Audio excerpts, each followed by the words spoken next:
Oh, I didn't get the music. Dear, oh dear, I'm really not ready today. Oh my God. Okay. Wow. Where are we? YouTube. There we go. Good morning, everybody. How does the tune go? I can't remember. Anyway, we're up and running. Trying to get everything sorted. Good morning, everybody. Give you a chance to all get here. I know David's there. G'day, David. How you doing? Let me press that as well, just so that I can see where the stream is up to. Right, okay. I think we're good.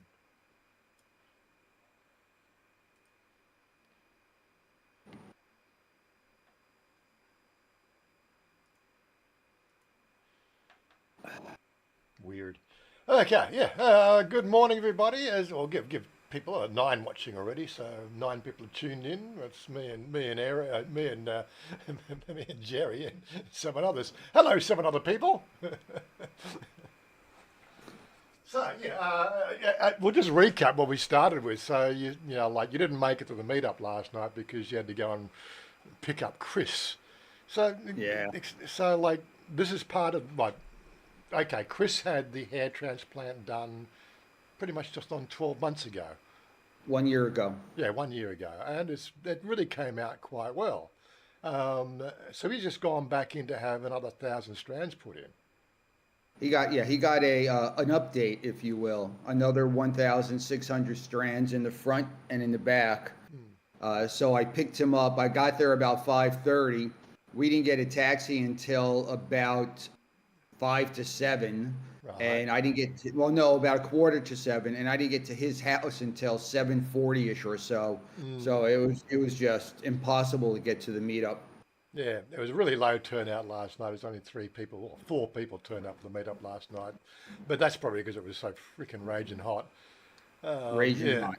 but I was actually thinking I'm going to move that time slot from 5 to 8 to 6 to 9, because again that 5 o'clock slots the window, that's sort of dinner time and everything else, and yeah, so I'll probably move it to 6 for their monthly meetup.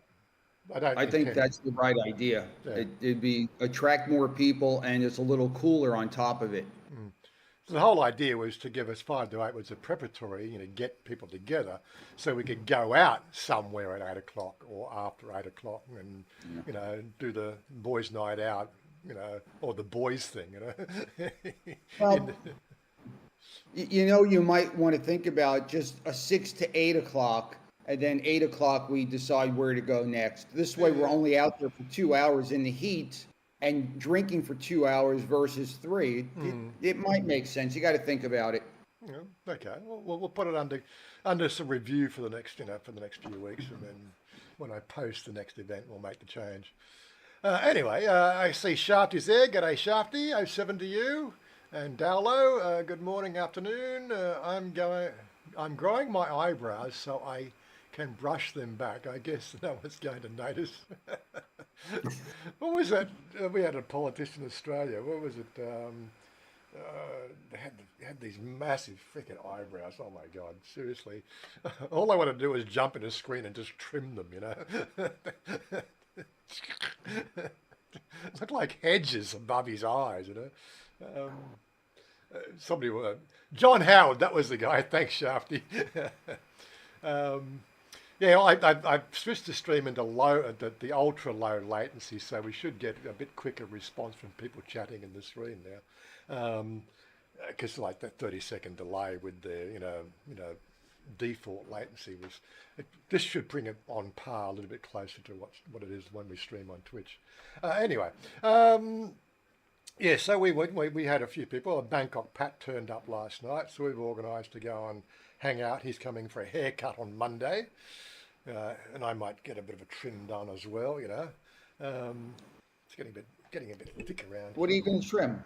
The thick part. The stuff that I used to grow into a ponytail. Mind you, I've actually been giving it some thought again. Might go and grab the ponytail again. It's just that it takes 2 years to get it going, with the speed that my hair grows out. Where's Todd? He's in for another eye doctor appointment. He's currently going through the process.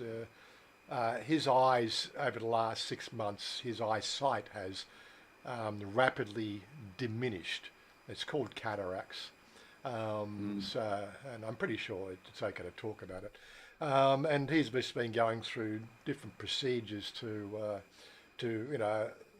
find the best course of action. Mick Herbert, g'day. How you doing, Mick? So he's been going through some procedures and all sorts of things. Then they had the insurance issue where they wouldn't pay the freaking hospital for the stuff, right? Where it clearly states it in his insurance policy. I think it was. What did he say it was? AXA? Was it AXA? I can't remember. Yeah, I don't know. They weren't going to pay. They said he had to pay the whole surgery up front, right? And then they would refund him, where it clearly states in the policy that you would pay the excess up front and they will cover the rest. Anyhow, after intervention with lawyers, he actually got a lawyer involved. The lawyer got involved, clarified the situation with the insurance company, right? Which fucking beats me. Don't they know their own policies? But, clarified it with insurance, all that was all the ducks in a row, right? And then something popped up. The hospital said they're not going to pay the surgeon or something like that. The surgeon couldn't make the claims through the hospital.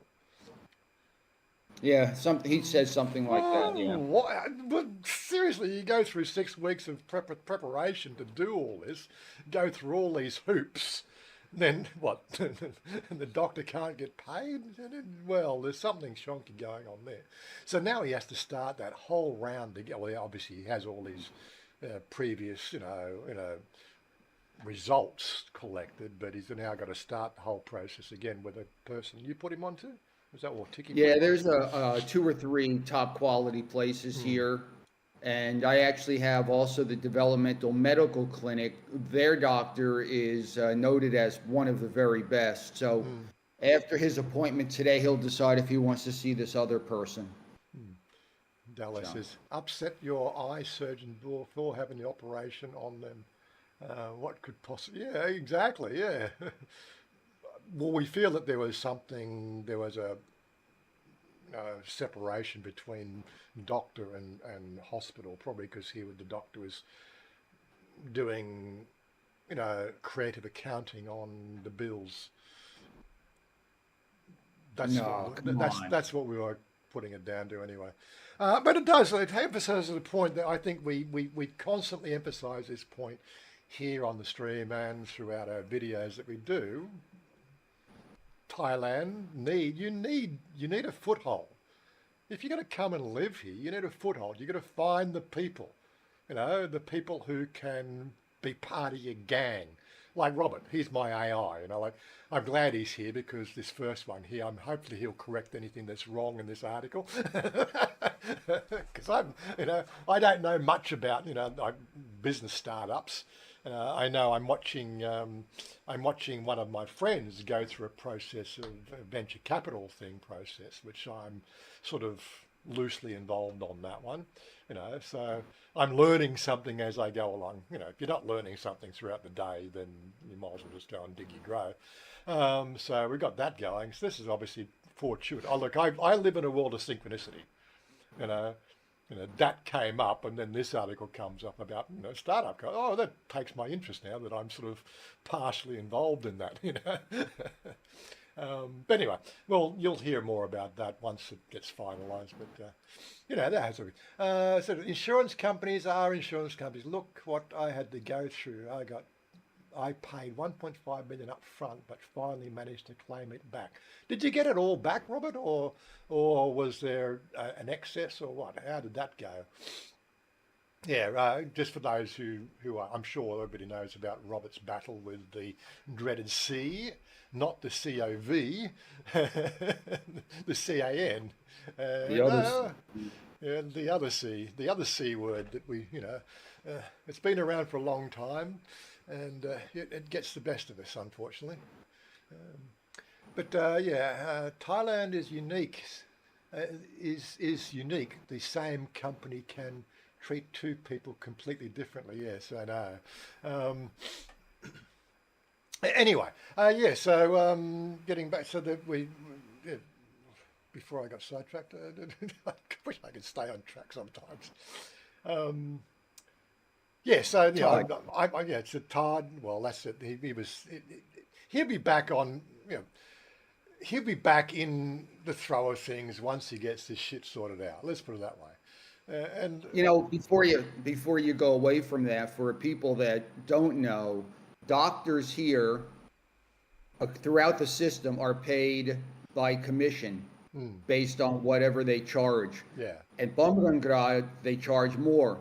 If they happen to also work at the medical development clinic because they're paying off government debt, it's a lot less. right. So you can actually get the best doctors, not just from Bumrungrad, but they might also be working at the medical development clinic or somewhere else. So you can shop around for that doctor and see where they practice. It's not exclusive to one hospital or one dental clinic, Okay. etc. It's an interesting thing about Thailand. Okay, that's interesting to know. Again, apart from my kidney stones 5 years ago, doctors, they're all witch doctors as far as I'm concerned. They look at you and they make a guess like we do. If you know how to guess better, you can correct most of the stuff. I'm sure that health will be an issue for me, 10 to 15 years and on from here, but I don't let that worry me. I don't let that worry me from doing what I'm doing every day. I don't let the weight of the fact that we all die, um, come crashing down on my, reason for living, if you know what I mean. But guess what? I've got bad news for everybody. We all die. Yeah. Well, remember this: we only die once, but we live every day. That's it. We Right. only die once, but we live every day. Yep. Yes. Some of the top doctors will also work at public hospitals. I've heard about that. Correct. Yes. Yep. Yep. Well, I let me did. give one quick example. My friend was going to Semedoit for chikungunya. I I said, why don't you go to a medical development clinic? It's a lot less expensive. He went there, booked an appointment. It was the exact same doctor, and it's 25% of the cost. So you have the benefit of that if you want to shop around a little bit. If you don't need to be in a 5 or 6 star hospital, you can still get the same doctor. I also did suggest that, Makache Song, which is where I had my kidney stones done, they also have a cataract specialist on hand. I actually have a couple. I think the page had about half a dozen listed, Yeah. specialists there. And again, it probably fits in the fact that they cycle through the different hospitals around the place, and you have to organise that to get the right one. But yeah, that would have put him back into our Sully area. He probably could have got his old house back if he played his cards right. But I think he's now thinking of something in the city somewhere. Thai Australian family. Hello, Paul from Melbourne here. I think you keep on changing your tag on YouTube, don't you, Paul? Long time no see. Yes, it is. It's a long time. Yeah, so I think the timing response is a lot better now. I haven't even checked it myself. So if I go to the chat and I go hello, how long? Well, that came up straight away there. But yeah, that didn't really tell me much, did it? I can't do that. I'm the one who's broadcasting. So if you type something in there, how long does it take for the chat to come up? So just give me a timer, Jerry. Just type hello in the chat there. I Right. don't have the ability to do You that. can don't. Okay. I was just trying to Yeah, see how much seconds delay it is.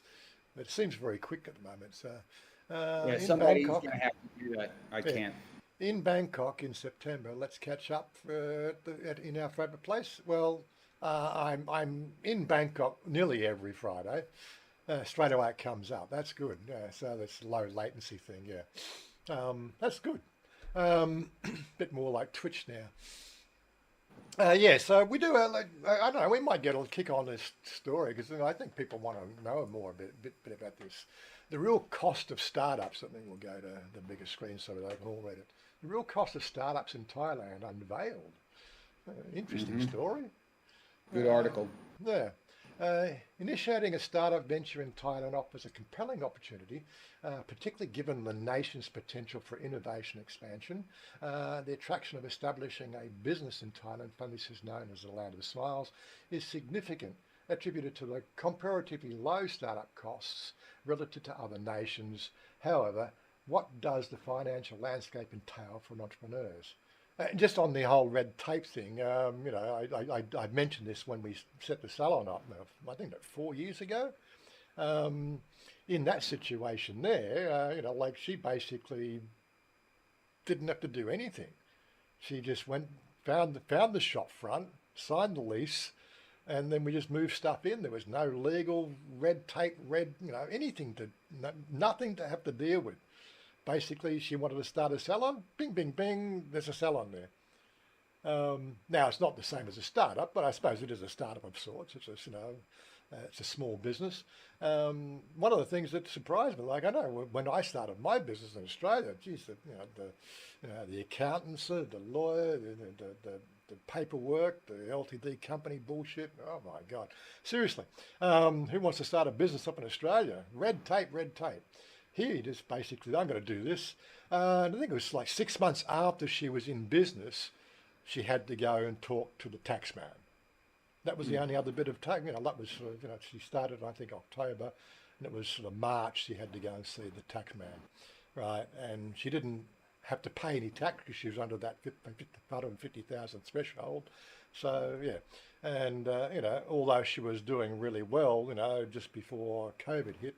She hasn't really recovered after that. She's only just really probably making 15,000 baht a month, and out of that she's got to pay her 4,500 baht a month in her rent. So she's on that low income bracket, but she does get a few special little jobs every so often, which sort of make up for it. But again, April, she's only been at work 2 weeks out of the 4, so April's been a bit on the slow side. It looks like the response time is quicker, except for Victoria's. They always a few years. I know, Robert. Yes, I know. It's a lot harder to start up a restaurant and bars as you need the appropriate license. Yeah, I think anything that requires one of their various licenses are a little bit more complicated. Anyway, let's go and read what they say here. Upon exploring the startup, we know that's just the preface. Okay, key industries for startup. Thailand is a super exciting place for building entrepreneurs. For building. But I read this thing. Budding entrepreneurs with loads of sectors are ready to welcome fresh ideas and innovation. First off, the tech scene is buzzing. It's growing fast, and there's so much room for it. Yeah, okay, right. The role of the Board of Investment (BOI) in promoting startups. Okay, we have a board of investment in Thailand. Plays a critical role for fostering startup ecosystem. It offers numerous incentives and supports mechanisms to encourage both the domestic and international entrepreneurs to start and grow their business in Thailand. These include tax exemptions, import duty concessions, and assistance in obtaining work permits and visas for foreign employees. The BOI also facilitates access to useful resources, funding opportunities and connections within the industry by creating a conducive environment for business startups in Thailand. The BOI significantly contributes to the country's status as a vibrant hub for innovation and entrepreneurship in Southeast Asia. That's what costs. That's what we want to know. Initial costs for startup registration. Navigating the financial landscape of establishing a business startup in Thailand involves understanding initial costs. This segment delves into the primary expenses you'll encounter during the registration process. It's a lot harder. The BI was one who started the LTR. The BI was the one who started the LTR visa, as Jerry would know this well. Yeah, because you're on the LTR, correct, aren't you? Yeah. Yeah. I didn't hit the financial requirements for that one. I didn't, my nest egg's not as big as your nest egg. I thought they were a little on the excessive side. This is the thing that really gets me with this whole visa thing is as a retiree, you've got to show 65,000 baht a month coming in from outside the country or the equivalent money held in a bank. 800,000 Yeah, baht in the bank. 800,000 baht. Yet you could be working here as an expat long term as a teacher for 25,000 baht with a work visa and no questions asked. There's a little bit of a difference in that you're paying tax on that, and I guess that's Yeah, why they do it. But but you're right, it's a big disparity. they're making 25,000 baht a month and they can live on that supposedly. Yet they keep on, yeah. I wish they'd just get some equalisation going on there. But Yeah. it's one of those sort of things. The Department of Labour and Industry has a basic list of start-up costs for numerous businesses. Oh, does it? Well, if you've got a link to that, we'll throw it there. Throw it up there as well, Robert, for other people. Registering your company is a fundamental step. Okay, so I'm pretty sure Sonia is not a company. She's a sole trader, so she doesn't have to go through that process, requiring a financial outlay that varies by business structure. For a sole partnership, for a sole proprietorship, expect fees around 5,000 baht. Well, she may have gone through that. I don't know. She never mentioned it. I never saw that paperwork come through. However, setting up a limited company involves higher costs ranging from 25,000 baht or 600 pounds. I guess the person who wrote this article was English. The fees covering the registration process and the acquisition of necessary licenses and permits. Remember, the professional legal services may add to these costs, with fees spanning from $1,500 US to $7,000 US based on the complexity of your registration. Right.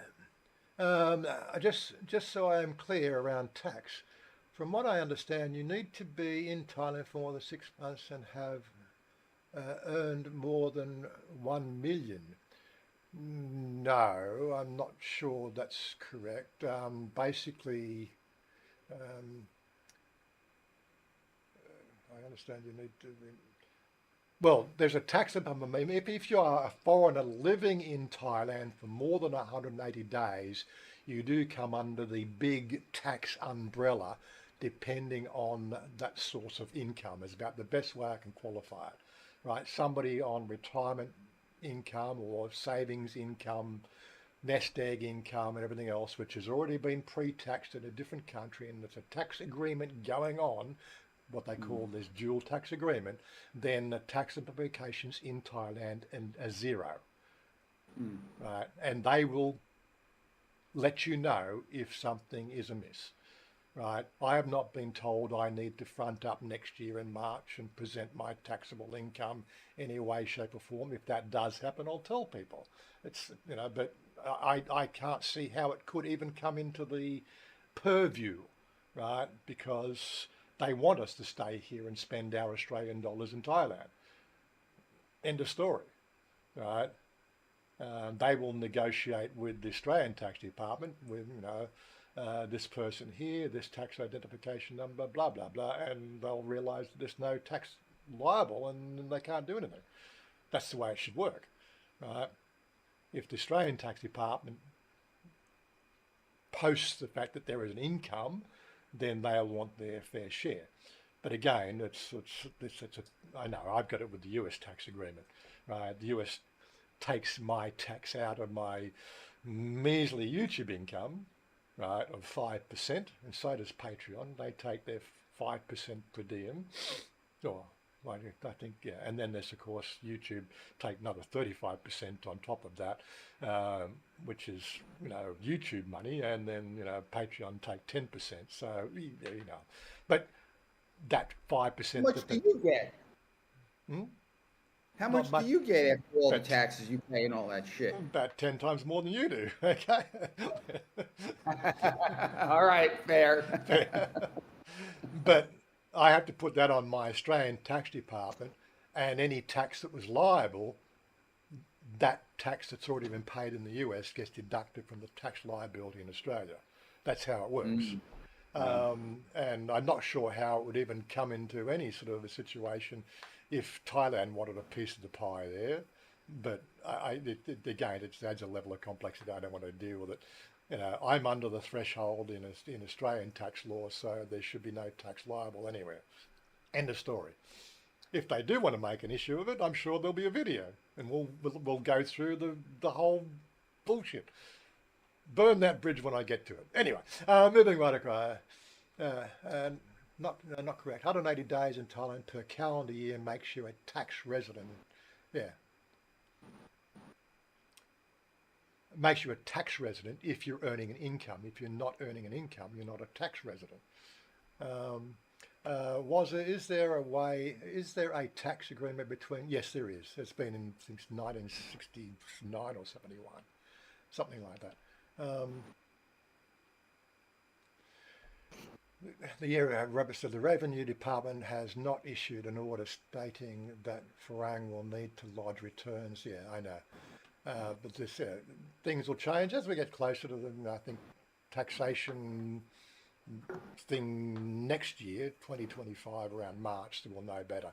So, yeah, just keep your eye on the ground, if you're coming here to enjoy yourself and, you're bringing your own money, well. But remember, in Australia, you don't pay tax on the age pension, so therefore you will need to declare your pension as a taxable income. When I'm 67, I don't have an age pension. I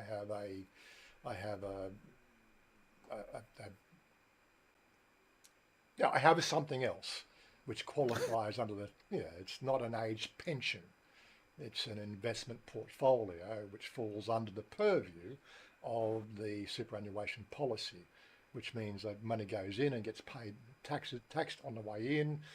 The dividends are taxed throughout the course of the holding, and when you take it out without tax. It's non-taxable when I take it out.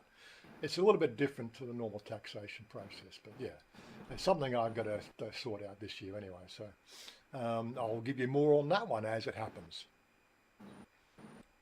And whether I do actually qualify for a pension, that's another thing altogether. I've worked as an Australian for 35 years, paid tax for 35 years. Every year, without fail, I do qualify. There should be no 2-year minimum wait time and everything else, by the way I read the taxation. But I will worry about that when I'm 67 because it'll just give me a headache now. You're never going to turn 67. You're staying That's at right. 60. Yeah, that's right. We're 60. That's right. We never actually make it to 67. That's right. Damn. Yeah, forget it. Forget it. Yeah. That's the way it works. I never actually, when I first moved here, I never planned to receive any pension from the Australian government. It was never part of my portfolio. But the last 3 years here, and with the financial bullshit that's gone on, it would be nice to have a bit of a top up on that. Having the government contribute a bit to it would be nice, if you know what I mean. But we can manage without it. You now need to be in Australia for 2 years now to make your age pension. Well, not from what I read, if you read through the fine print. Right, if you have lived and worked and paid tax consistently for 35 years, and I left the country when I was at what they call the preservation age, which means the fact that I was legally allowed to retire, then I can't see how a 2-year wait time was required by the way the document is presented. Right, because I have been a taxpayer for 35 years and I'm an Australian resident and I still hold Australian residency. Right, and that 2 years is all to do with spousal incomes and everything else, which is what I read, and it gets quite confusing. But yeah, as I said, burn that bridge when I come to it. It'd be nice to have a little bit of a top up, on my portfolio, and what I would put, I'd probably put it straight back into the portfolio, Why not? Reinvest it, But that's just me. I'll worry about that later. Anyway, and again, they've got 5 more years to worry. another change of government, they could just say, fuck it, we're not going to have a pension at all. It's now a social security and you don't qualify or something like that. You know, they make up the rules as they go along for their own benefit, you know. Anyway, we're getting off subject, yeah. So it's not all that expensive to actually set up the company. Minimum capital requirements. The law mandates a share value of no less than 5 baht. And dictating a minimum registered capital of 15 baht for a private limited company on paper, yet effectively starting your own business usually demands it's a big higher capital, tailored to your business operational needs. Hiring foreign professional requires a capital of 2 million baht per employee, although exceptions exist, such as lower requirement 1 million baht if employing a foreign American or Thai national. Entrepreneurs should also note that BOI promoted companies might benefit from unique capital extensions. Now, this thing here, I hear from different people who actually have done businesses here. This 2 million baht, you know, although that number does exist, many of the people I've talked to never had to show that sort of capital to start their business. So there's some weird stuff that goes on there. And again, I'm not a lawyer. Talk to a lawyer, you know, seek legal advice on how to do it, because I wouldn't have a clue. But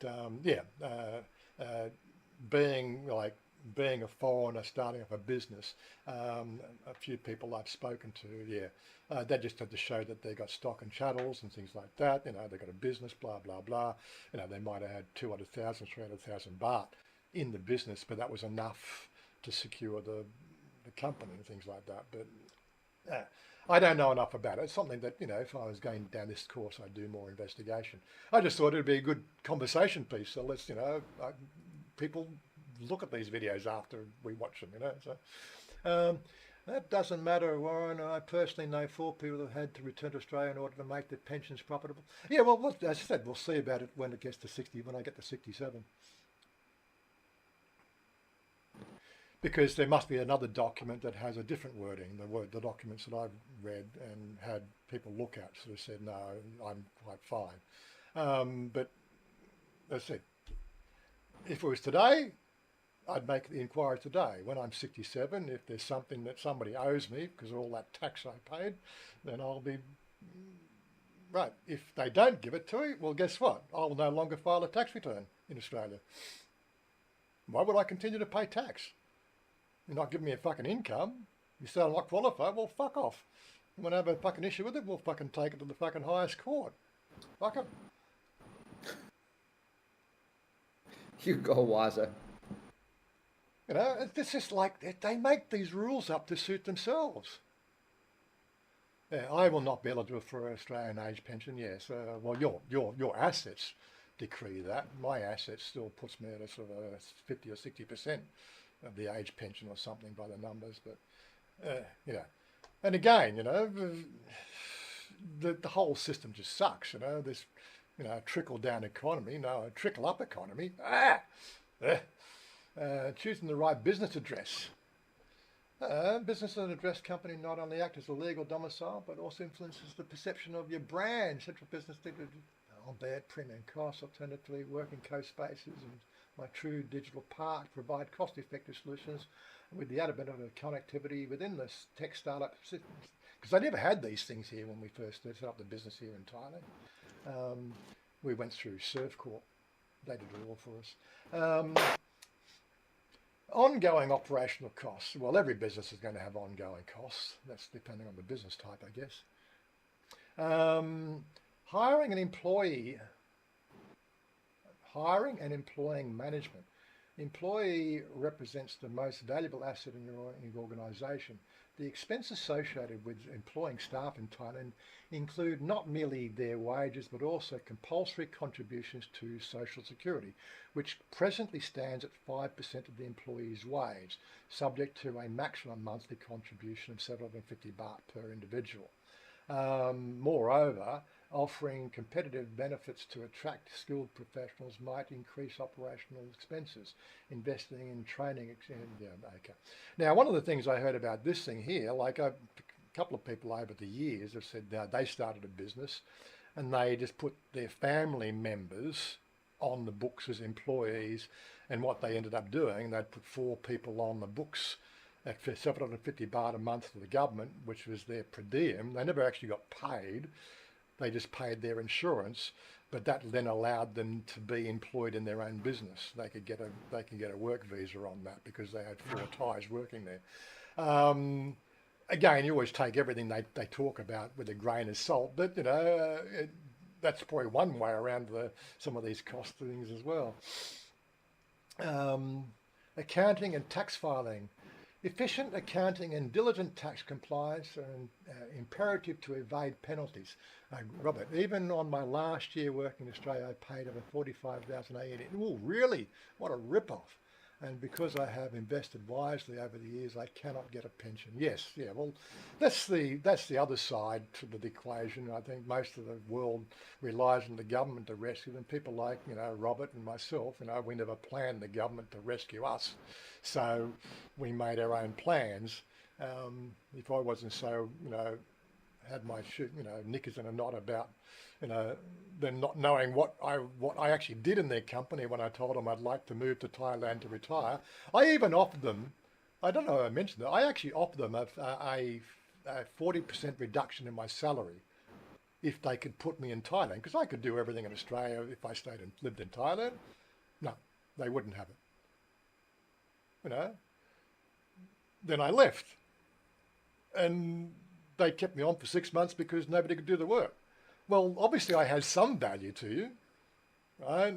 I gave you an opportunity to, pay me 40% less than I was getting paid if I could live in Thailand and do my same job. And then if and so what, I don't know. It's weird.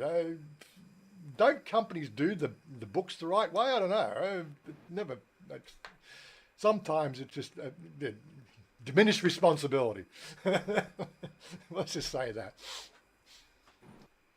Mandatory business licenses. Just a heads up, depending on what business you're all about, you may need to snag some licenses to keep everything up in Thailand. The price tag for these can swing one way or the other, depending on your industry, how much red tape there is. Bar red tape, I believe, is quite heavy. Keep in mind that you get things... Keep it in mind as you get things rolling. It is crucial to allocate funds for these licenses to prevent any interruptions in operations. For example, entrepreneurs engaged in importation, exportation and manufacturing might face considerable licensing costs. And bars, I think, have additional auxiliary costs as well. The Christmas funds and things like that they have to deal with too, don't they? Susie assures me she doesn't have to pay any additional costs running her bar. She's had that bar running for 5 years. The only cost she's got is her rent in the building and, stock and chattels and the staff costs. She quite firmly sort of, says she doesn't pay anybody off to run that bar, which I thought was a little bit surprising. And, I trust Susie to, to a level that I think that I would have, I have to question it, but it puts me in that thing. Should I be doubting a friend of mine who says, but not that it worries me, but, she says she doesn't pay any additional costs apart from the licensing fees, stock and chattels, rent and everything else. All the fees that she pays are all, legitimate fees. So, yeah. Good for her. Where's here? I see that Immigration Department are now getting involved in companies using, yes, that's been going down in Phuket for the last few months, ever since the issue with the Swiss guy, wasn't it? He was Swiss, yeah, the Swiss guy that kicked the doctor. There's been a spate of investigations going on down there and looking at the whole proprietary business modelling that they're doing down there. Yes, Swiss. Food and alcohol licenses are a bit harder and a bit more expensive, plus the local tea money. Yeah, and that's the thing. Susie reckons she doesn't pay any tea money. Mind you, she does run a respectable. She does run an above board bar. There's no hanky panky. There's no girls. Well, there's girls working in the bar as bar staff, but there's no touchy feely anything going on there. And it's a sports bar with food, so she's got licensing costs for that, and she's got licensing costs as a restaurant as well, because it is actually registered as a restaurant as opposed to. So I think she's registered as a restaurant that serves alcohol. Don't know if that's the same as a bar. Maybe Robert can give them more clarification on that. But she is a legitimate restaurant. That through that COVID era, that's what she was done. She did all the special, rudimentary tests to get the special little, the whole thing. But she says she doesn't have to pay any tea money, so all good. If we find out differently, we'll worry about it then. She's never asked me to help cover the tea money. Let's put it that way. Opening a business bank account. The business bank account transcends the mere function of repository funds. It serves as a conduit for effective management of the organisation's financial. Set-up costs can be modest. Consider the transaction fees, maintenance charges, minimum balance requirements, blah, blah, blah. Yeah. That's pretty much normal for anything, really. Navigating the challenges. Managing the risks of a new business. Well, this is going to get a little bit complicated, so we'll probably move on from this. The reality of business closure. Possible business closure is a reality every entrepreneur must face. In Thailand, navigating the process requires understanding of legal and financial implications, providers, and communication with stakeholders, from employers to suppliers, clients, blah, blah, blah. Ensure compliance with Thai regulations on business dissolution to avoid legal complications. Liquidation or selling the business offers a way to cover outstanding debts and potential benefit from business's residual value. Awareness of the exit process enables preparedness for. I'm pretty sure that a lot of Thai businesses come and the speed that they come and go at here. I don't know. They all been following that procedure. I don't know. Financial resource and assistance. Venturing into Thailand's business landscape offers exciting opportunities across various sectors. However, you must be well informed about the financial commitments involved, from initial setup costs. So has anybody here thought about running a bit? It has come up in thought processes, different realities that I explore. And as I said, before COVID, one of my plans was to have a number of salons.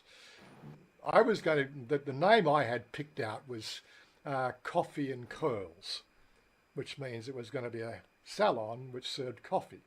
And that was going to be the name, Coffee and Curls, or something of those. That was just my harebrained idea. Shania liked the idea. But ever since COVID, the trust between Thai people has eroded dramatically.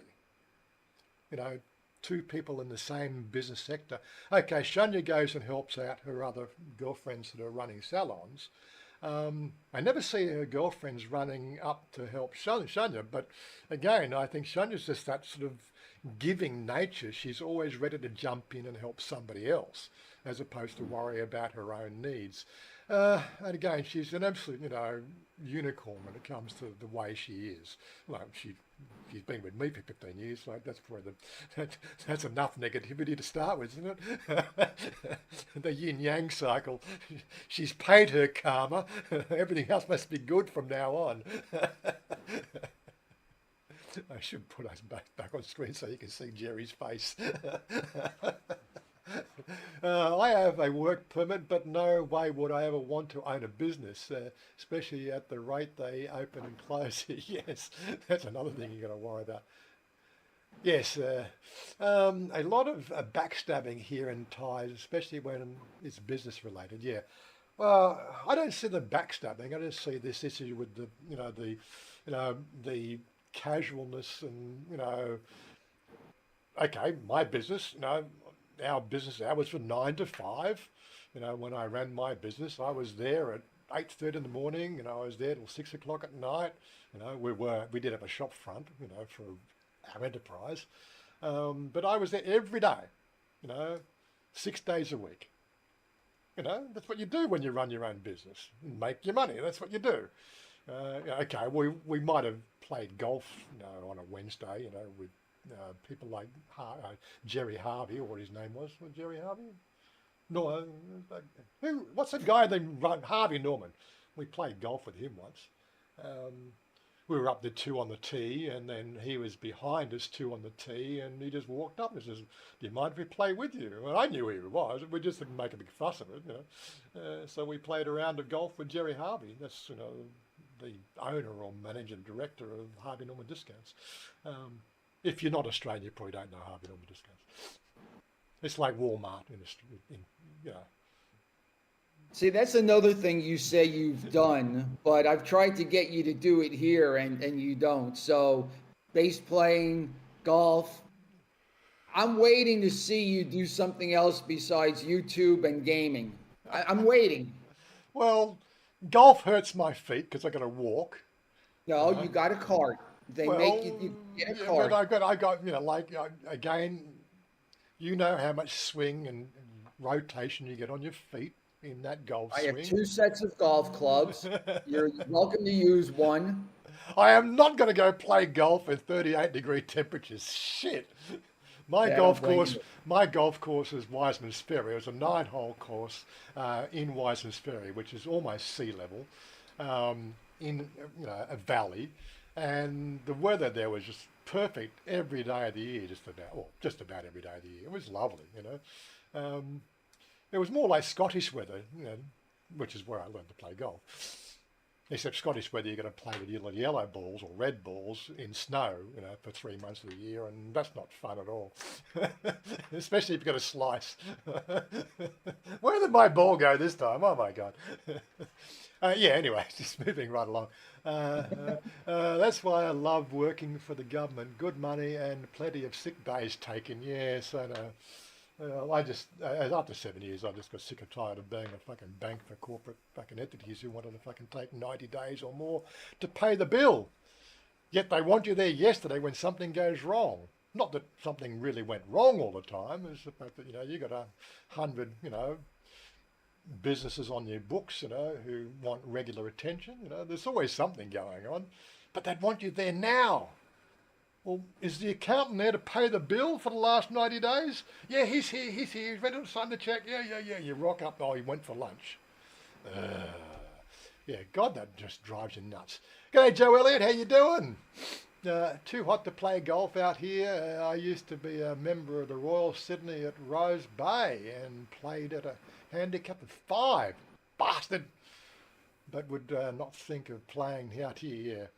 I actually got my handicap down to 19, and then it started to go up again. I think it was just, things just happened. Life got in the way. I got really good at, I really took a liking to it and played religiously every weekend in the competition.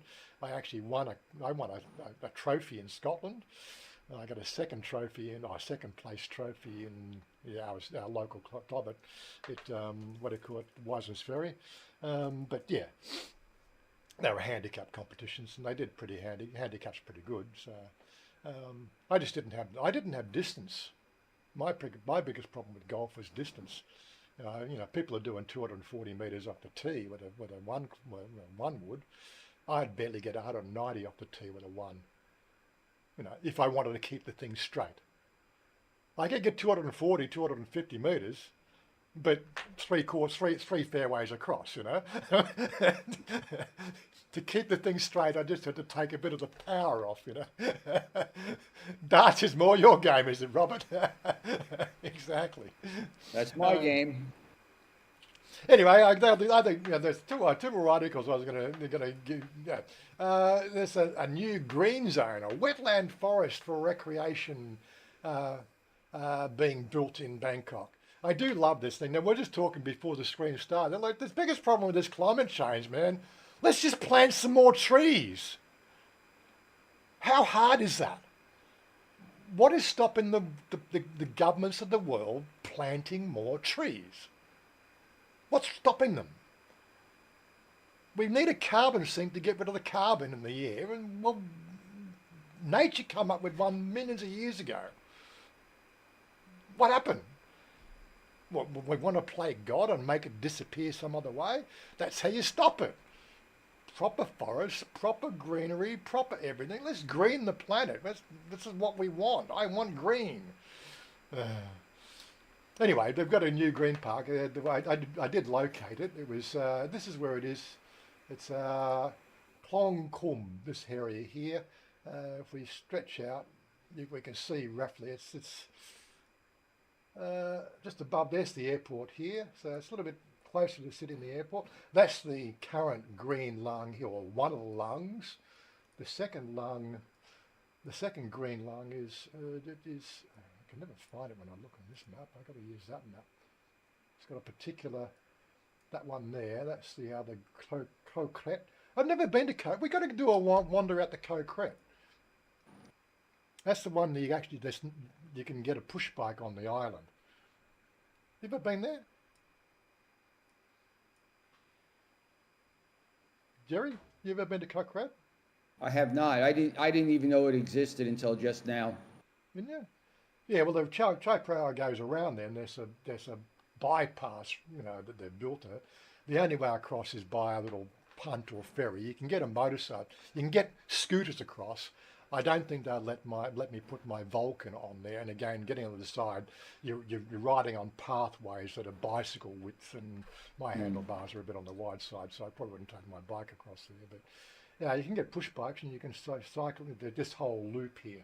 There's a couple of temples. There's a couple. Does it say how big it is? How many kilometers? That's 500 meters, 500,000. So it's about 3 kilometers long by about 2 kilometers wide. Okay. Oh, good.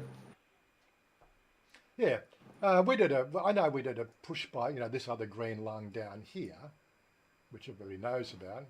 We did some push biking down here once. Again, there's no carbon footprint businesses allowed to be in this area. There probably is some cooking going on, but there's no industrialisation goes in this area. We've also got a third one, which is just across the river from us. It's not really an official one, but you can see just by the greenery and the expansion of Bangkok here, right, this section in here, which we've ridden through here a few times. It is very green. Some lovely little, waterside restaurants along the banks here. But they are doing some nice, and of course we've got Puttamonton Park there, which is another little green zone. They probably need more trees here. But that's a nice thing. It's the tallest freestanding Buddha statue in the world, supposedly, from what I read about the effigy there. Hey all, Mark, g'day Mark, a little late to the party, but I'm here, yeah. Was it dance? More trees in Cha'am would be good, but they'd rain first. There are trees that will grow in drought conditions, like we had that one in the northern Australia, the big bottle tree. They grow really, really well in dry conditions. But Australia has plenty of natives that grow really, really well in dry conditions. We've got a whole fucking 2/3 of a country that fucking grows this stuff.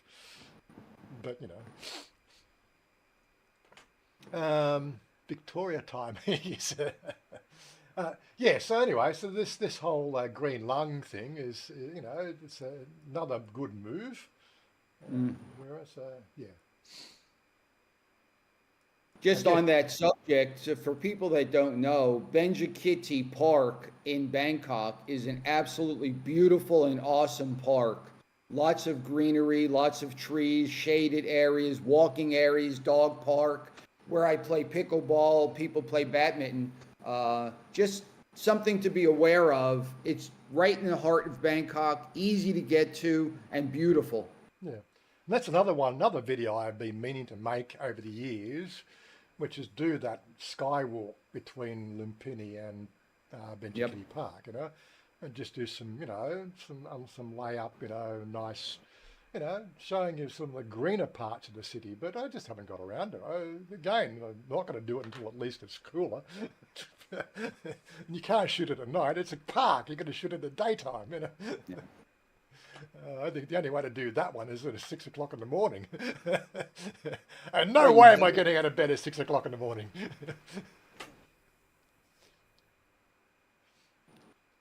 Anyway, yeah, so we got a green park. Yeah, so, you know, well, that was, where is it there? They made, in related news, this is another thing that I caught a glimpse on this article. I didn't even know that there was this many green sanctuaries exploring surround. They said that they got 100 community green spaces established over a 15-minute pocket park. Fucking ads. I have to see if I can find more information about all these little green spaces. I don't know what they're really referring to. Anyway, the last little article how many? We've got 5 minutes left.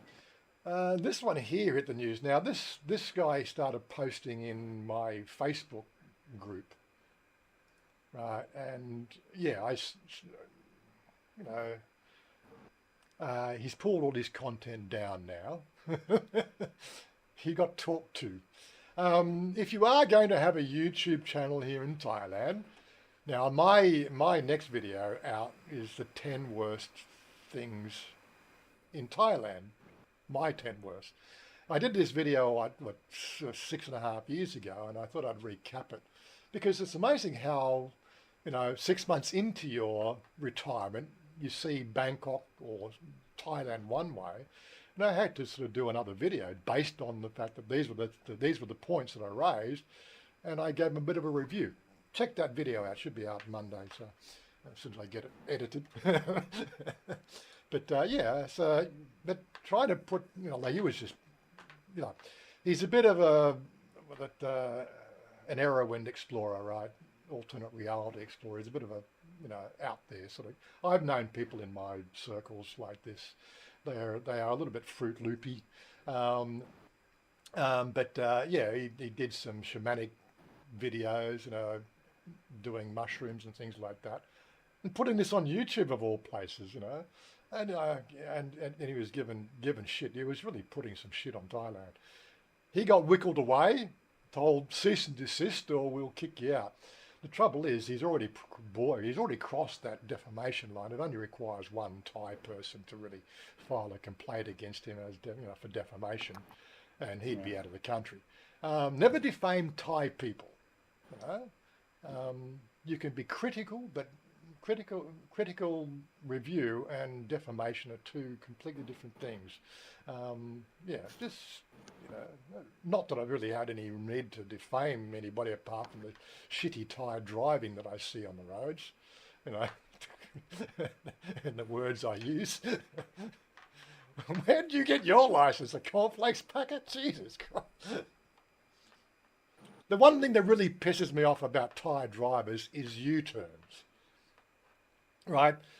A typical sedan has a U-turn of, you know, like a 2.5 lane lock to lock U-turn radius.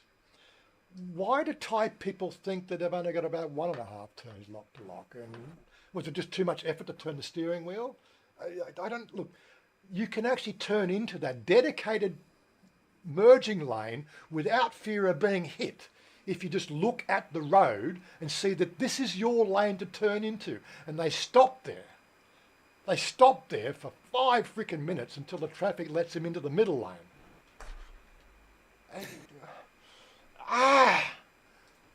Anyway, yeah.